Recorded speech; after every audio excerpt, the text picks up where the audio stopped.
So last night, the Parliament in Cyprus agreed the first part of this bailout package. They've done the really difficult part in some ways. They have decided basically that they're not going to bail out the most troubled bank in Cyprus, which was part of the plan to rescue the country's finances. They were going to use this tax on all bank accounts that was proposed last week to try and save the two biggest banks in Cyprus. They're the Laiki or Popular Bank and the Bank of Cyprus, both of which are on the verge of collapse under huge debts. And they basically decided that certainly with the first one, the Popular Bank, the Laiki Bank, they're not going to even try. What they're going to do, they're going to rescue the small depositors. They're going to put those with deposits of less than 100,000 euros into one bank with some good loans to balance them out, set up a new state-run bank, if you like. And the rest is all going to be hived off into a separate, so-called bad bank. And that means, whatever the bank can get for its assets, whatever it can get by selling on bad loans or recover from creditors, that will be used to repay the big depositors. But they're expected to lose anything up to 40% of their savings or their investments. And obviously that's quite a significant sum for many people. But that will cut the amount that Cyprus needs to raise for its share of the overall sort of financial package that it's discussing with the EU by half.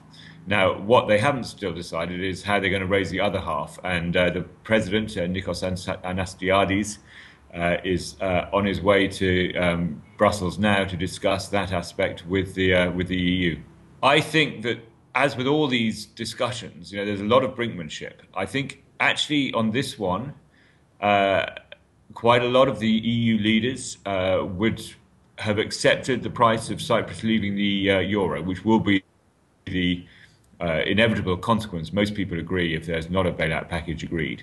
But as always, the shenanigans, the negotiations, the accusations back and forth, the delays, the prevarications on all sides, and the accusations have made this such a big issue across Europe. It's attracted so much attention to sort of failings in the EU decision-making process that it will be a huge humiliation now for Cyprus to leave. It's not just it's not the EU leaders originally said, well, it's 0.2% of the EU economy. It's tiny. It's 1 million people with a dodgy banking system. Why do we want it in the euro anyway?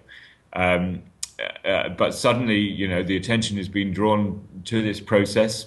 The flaws in the system, those flaws can be easily replicated in other countries. And now I think they'll have to say, we can't allow this to happen. So I think now they will have to work very hard to get a deal. I think there will be a deal, yes. I don't know what it will be. I think there will be the usual fudges at the side.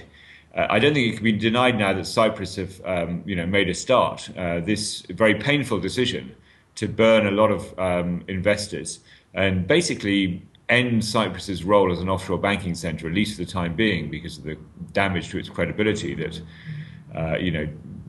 allowing a bank to fail like this will cause. That's a big sacrifice for Cyprus, and that has to be accepted, I think, by EU leaders. And if the hardliners represented by the German finance minister, who are really pressing for Cyprus to be punished for its failings financially, if they really push it all the way, that's a big blow for Europe's credibility.